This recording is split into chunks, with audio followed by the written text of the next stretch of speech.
ജീവന്റെ ജീവനായവൻ യേശുനാഥനാണവൻ. രാജരാജനായി വാഴാൻ ഉദ്ധിതനായവൻ. യേശുവരുളും തിരുമൊഴികൾ ആത്മജീവൻ പകരുന്നു. യേശുവെന്നൊരു തിരുനാമം ആത്മനിറവായുണരുന്നു. ജീവന്റെ ജീവനായവൻ യേശുനാഥനാണവൻ. രാജരാജനായി വാഴാൻ ഉദ്ധിതനായവൻ.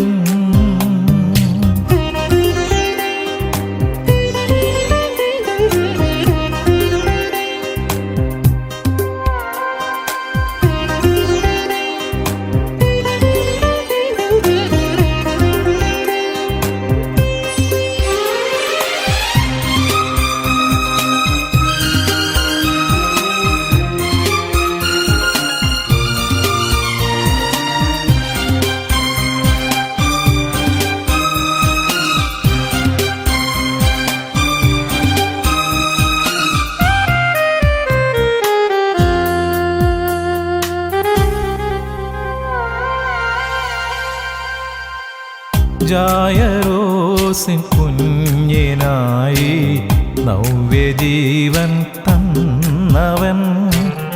ആത്മജീവനിലാഴമായി ദിവ്യശാന്തി പകർന്നവൻ. കൈപിടിച്ചു കുഞ്ഞിനോടായി യേശു അരുളി സ്നേഹമായി, ബാലികേ നീയുണരൂ. ജീവന്റെ ജീവനായവൻ യേശുനാഥനാണവൻ. രാജരാജനായി വാഴാൻ ഉദ്ധിതനായവൻ. ഹല്ലേലൂയ. സ്തോത്രം സ്തോത്രം സ്തോത്രം സ്തോത്രം. ദൈവത്തിന്റെ അതിപരിശുദ്ധ നാമം സ്തുതിക്കപ്പെടുമാറാകട്ടെ. അനുദിന വചനം, be still and know that I am God. മിണ്ടാതിരുന്ന് ഞാൻ ദൈവമെന്ന് അറിഞ്ഞുകൊള്ളുവിൻ. പരിശുദ്ധാത്മാവ് ദൈവമേ, ഈ തിരുവചന ഭാഗം ഞങ്ങൾക്കായി വിളമ്പിത്തരണമേ, പഠിപ്പിക്കണമേ. അവിടുത്തെ വചനം പറയുന്നു, ദൈവത്തിൻ്റെ ആത്മാവിനാൽ സകലരും പഠിപ്പിക്കപ്പെടുമെന്ന്. ആത്മാവാം ദൈവമേ, അവിടുന്ന് പ്രകാരം ചെയ്യുന്നതിനായി നന്ദി, അനുഗ്രഹിച്ചതിനായി സ്തോത്രം. യേശുവിൻ നാമത്തിൽ തന്നെ ആമേൻ. സങ്കീർത്തനങ്ങൾ 46:10 തിരുവചനം. Be still and know that I am God. മിണ്ടാതിരുന്ന് ഞാൻ ദൈവമെന്ന് അറിഞ്ഞുകൊള്ളുവിൻ. ഈ ആവശ്യമില്ലാത്ത പല സന്ദർഭങ്ങളിലും പ്രതികരിക്കുന്നത് കൊണ്ടാണ് പല വിപത്തുകളും ഇന്ന് നേരിടേണ്ടി വരുന്നത്. യേശു തൻ്റെ പരസ്യ ശുശ്രൂഷ വേളയിൽ അനാവശ്യമായി ഒരു വാക്കുപോലും ഉച്ചരിക്കുകയുണ്ടായിട്ടില്ല. പലപ്പോഴും ആത്മസംയമനം പാലിച്ച് യേശു മിണ്ടായിരുന്നതായി നമുക്ക് കാണുവാൻ കഴിയും. നമുക്ക് ചിന്തിക്കാം ഏതെല്ലാം സന്ദർഭങ്ങളിൽ നിശബ്ദത പാലിക്കണമെന്ന്. ഒന്ന്, കുറ്റാരോപണം നേരിടുമ്പോൾ നിശബ്ദത പാലിക്കുക. വിശുദ്ധ ലൂക്കോസിന്റെ സുവിശേഷം 23-ാം അധ്യായം 8 മുതൽ 12 വരെയുള്ള വാക്യങ്ങളിൽ ഹെരോദാവിന്റെ അടുക്കൽ യേശുവിനെ വിസ്തരിക്കുവാൻ കൊണ്ടുവരുന്നതായിട്ട് കാണാൻ കഴിയും. ഹെരോദാവ് വലിയ അധികാരമുള്ളവനായിരുന്നു. യേശുവിനെ പിടിച്ചുകൊണ്ടുവന്ന അധികാരമുള്ള ഹെരോദാവിന്റെ മുന്നിൽ നിർത്തിയപ്പോൾ ഹെരോദാവിന് വളരെ സന്തോഷമായി. യേശു വല്ല അത്ഭുതങ്ങളും ചെയ്യുമെന്ന് അവൻ ആഗ്രഹിച്ചു. പലതും ചോദിച്ചിട്ടും യേശു ഒന്നും മിണ്ടിയില്ല. മഹാപുരോഹിതന്മാരും ശാസ്ത്രിമാരും കഠിനമായി കുറ്റങ്ങൾ ചുമത്തിയിട്ടും യേശു മിണ്ടിയില്ല. മാത്രമല്ല, ഹെരോദാവിന്റെ നിർദ്ദേശപ്രകാരം ഒരു അത്ഭുതവും യേശു ചെയ്തില്ല. യേശു അത്ഭുതം ചെയ്തിരുന്നുവെങ്കിൽ യേശുവിന്റെ സ്ഥിതി മാറുമായിരുന്നു. എന്നാൽ ഹെരോദാവിന്റെ അധികാരത്തെ അനുസരിക്കുന്നവനായി മാറുകയായിരുന്നു. ക്രിസ്തീയ ജീവിതം യേശുമൊത്തുള്ള ജീവിതമാണ്. എങ്ങനെ? ക്രിസ്തീയ ജീവിതം യേശു ഒത്തുള്ള ജീവിതമാണ്. സാത്താൻ പറയുന്ന കാര്യങ്ങൾക്ക് നാം ചെവി കൊടുത്താൽ നമ്മിൽ നിവൃത്തിയാകുന്നത് സാത്താന്റെ അധികാരം ആയിരിക്കും. നാം യേശുവിൻ്റെ വകയാണ്. നാം ആരുടെ വകയാണ്? യേശുവിൻ്റെത്. സാത്താൻ്റെ അടിമയല്ല. ഈ ആരോപണങ്ങളുടെ മുൻപിൽ നിശബ്ദത പാലിച്ച് നമ്മുടെ ദൈവം ആരാണെന്ന് അറിയണം. രണ്ടാമതായിട്ട്, മറ്റുള്ളവർക്കെതിരെ കുറ്റാരോപണം നടത്തുന്നതിൽ നിശബ്ദത പാലിക്കുക. ഐ റിപ്പീറ്റ്, മറ്റുള്ളവർക്കെതിരെ കുറ്റാരോപണം നടത്തുന്നതിൽ നിശബ്ദത പാലിക്കുക. പലരും സ്വന്തം തെറ്റുകളെ വിലയിരുത്താതെ മറ്റുള്ളവരുടെ കുറവുകളെക്കുറിച്ച് വാചാലമാകുന്നവരാണ്. യേശുവിൻ്റെ തിരുവചനം നമുക്ക് ശ്രദ്ധിക്കാം. മത്തായിയുടെ സുവിശേഷം 7:4-5 വാക്യങ്ങൾ. അല്ല, സ്വന്തം കണ്ണിൽ കോലിരിക്കെ നീ സഹോദരനോട് നിന്റെ കണ്ണിൽ നിന്ന് കരടെടുത്ത് കളയട്ടെ എന്ന് പറയുന്നതെങ്ങനെ? കപടഭക്തിക്കാരാ, മുൻപേ സ്വന്തം കണ്ണിൽ നിന്ന് കോലെടുത്ത് കളയുക, പിന്നെ സഹോദരന്റെ കണ്ണിൽ നിന്നും കരടെടുത്ത് കളയുവാൻ വെടിപ്പായി കാണും. ആ തിരുവചന ഭാഗം അല്പം സമയമെടുത്തൊന്ന് ചിന്തിച്ച് കണ്ണിലിരിക്കുന്ന മരത്തടിയെടുത്ത് മാറ്റി അന്യന്റെ കണ്ണിലെ പൊടിയെടുത്ത് കളയാനുള്ള കൃപ കർത്താവ് തരട്ടെ. മൂന്നാമതായിട്ട് നമുക്ക് ചിന്തിക്കാനുള്ള ഭാഗം, വാദപ്രതിവാദങ്ങളിൽ നിശബ്ദത പാലിക്കുക. വാദപ്രതിവാദങ്ങളിൽ നിശബ്ദത പാലിക്കുക. നാം സുവിശേഷം പ്രചരിപ്പിക്കുമ്പോൾ എല്ലാവരും നല്ല മനസ്സോടെ അത് സ്വീകരിക്കണമെന്ന് ഇല്ല, ഒരിക്കലും ഇല്ല. ദൈവമില്ല എന്ന് പറയുന്ന മൂഢന്മാർ വാദപ്രതിവാദങ്ങളുമായി നമ്മെ സമീപിക്കാം. യേശു ദൈവമില്ല എന്ന് മുസ്ലിം സഹോദരങ്ങൾ പറയുമ്പോൾ അത് തെളിയിക്കാനായിട്ട് പോകണ്ട, യേശു ദൈവം തന്നെയാണ്. അവരോട് തർക്കിച്ചിട്ട് കാര്യമില്ല. ഇങ്ങനെയുള്ളവരുടെ മുൻപിൽ നിശബ്ദത പാലിക്കുവാൻ വചനം ആവശ്യപ്പെടുന്നു. വളരെ ശ്രദ്ധിക്കണം. മത്തായി 7:6 വാക്യം. വിശുദ്ധമായത് നായ്ക്കൾക്ക് കൊടുക്കരുത്, നിങ്ങളുടെ മുത്തുകളെ പന്നികളുടെ മുൻപിൽ ഇടുകയും അരുത്, അവ കാൽ കൊണ്ട് അവയെ ചവിട്ടുകയും തിരിഞ്ഞ് നിങ്ങളെ ചീന്തിക്കളയുകയും ചെയ്യുവാൻ ഇടവരും. 2 തിമോത്തി 2:23-24 വാക്യങ്ങൾ നമ്മളെ പഠിപ്പിക്കുന്നത് ഇങ്ങനെയാണ്: ബുദ്ധിയില്ലാത്ത മൗഢ്യ തർക്കം ചണ്ട ജനിപ്പിക്കുന്നു എന്നറിഞ്ഞ് അതൊഴിഞ്ഞിരിക്കുക. കർത്താവിൻ്റെ ദാസൻ ചണ്ട ഇടാതെ എല്ലാവരോടും ശാന്തനും ഉപദേശിപ്പാൻ സമർത്ഥനും ദോഷം സഹിക്കുന്നവനുമായി അത്രേ ഇരിക്കേണ്ടത്. ഈ ഒരു PhD ആണ് എല്ലാവർക്കും വേണ്ടത്. ഇതിലാണ് എല്ലാവരും ഫസ്റ്റ് റാങ്ക് വാങ്ങിക്കേണ്ടത്. നാലാമതായിട്ട് നമ്മൾ ചിന്തിക്കുന്നത്, ദൈവത്തിൻ്റെ വാഗ്ദത്തങ്ങൾക്കായി മിണ്ടാതിരുന്ന് കാത്തിരിപ്പേൻ. സ്തോത്രം. ഫാസ്റ്റ് ഫുഡ് യുഗത്തിലാണ് ജീവിക്കുന്നത്. ക്ഷമയോടെ കാത്തിരിക്കാൻ പലർക്കും കഴിയത്തില്ല. വചനം നമ്മളെ പഠിപ്പിക്കുന്നത്, ദൈവം അനേക വാഗ്ദത്തങ്ങൾ നമുക്ക് നൽകിയിട്ടുണ്ട്. ഏതൊക്കെയാണ്? ഞാൻ നിന്നെ ഒരു നാളും ഉപേക്ഷിക്കുകയില്ല, കൈവിടുകയില്ല. കർത്താവ് കൈവലിച്ചിട്ടില്ല, കർത്താവ് ഉപേക്ഷിച്ചിട്ടുമില്ല. കർത്താവ് ഉപേക്ഷിക്കാതെ കൈ വെടിയാതെ ഇരിക്കുന്നതുകൊണ്ടാണ് ഇപ്പോഴും ജീവിച്ചിരിക്കുന്നത്. ഞാൻ എപ്പോഴും നിന്നോട് കൂടെയുണ്ട്.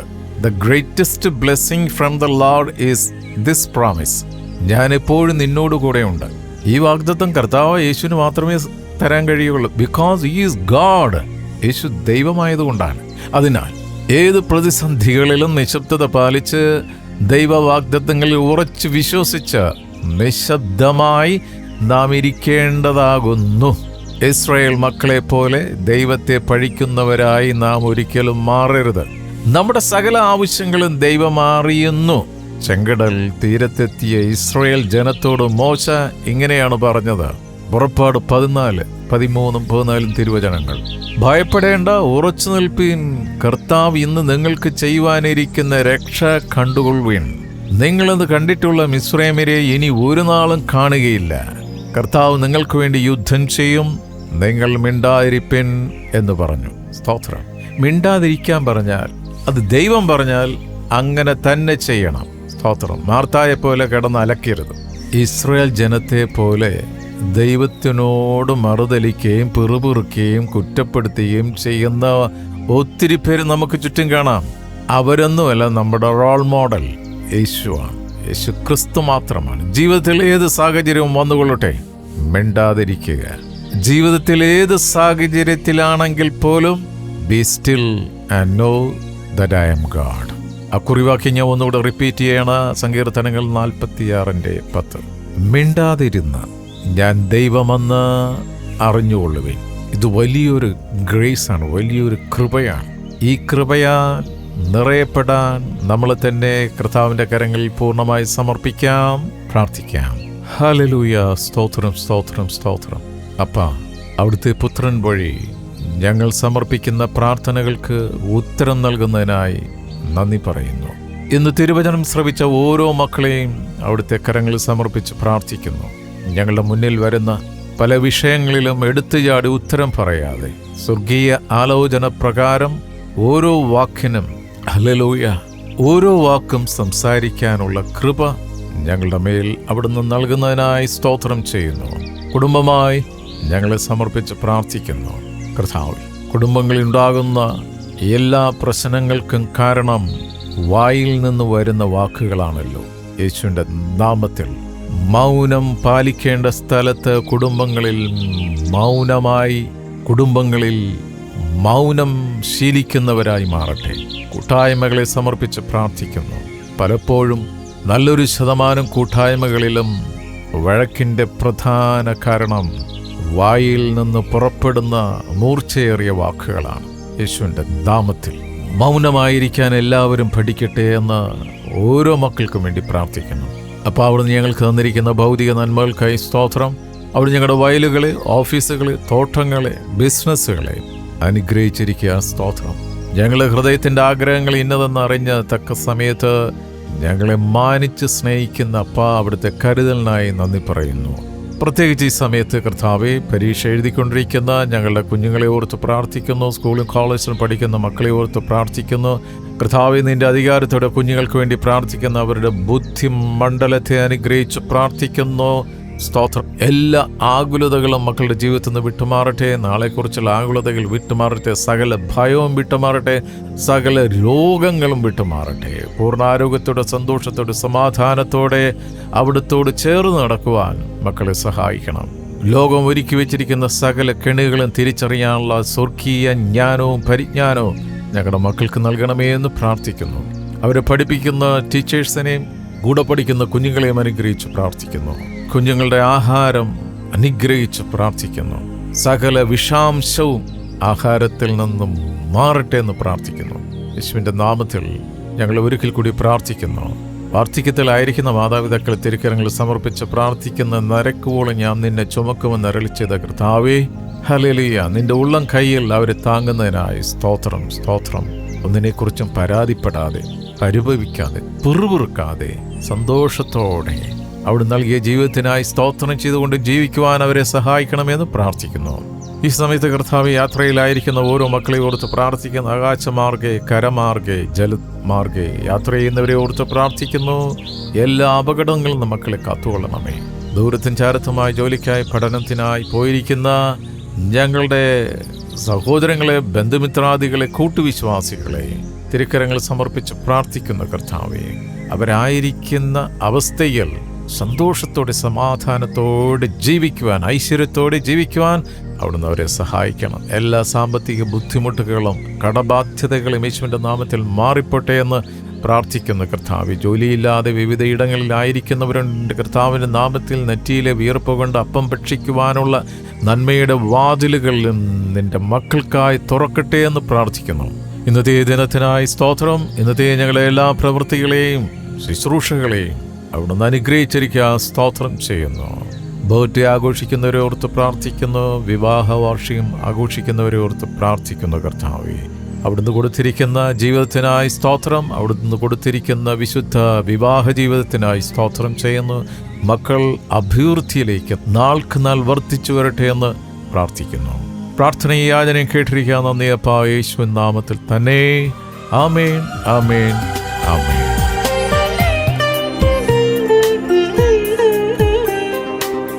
യേശുവിൻ പ്രിയ സ്നേഹിതൻ ലാസറെന്നൊരു സോദരൻ അഴുകി 4 ദിനങ്ങളായി ഹൃദയണഞ്ഞു കഴിഞ്ഞവൻ ആ കുടീരം കണ്ടു നാഥൻ സ്നേഹമോടെ ചൊല്ലിയേവം ലാസറേ പുറത്തു വരൂ.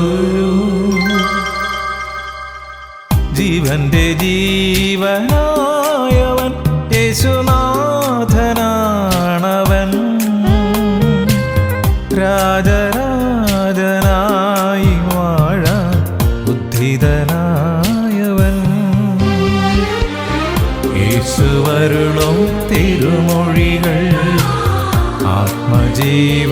പകരുന്നു.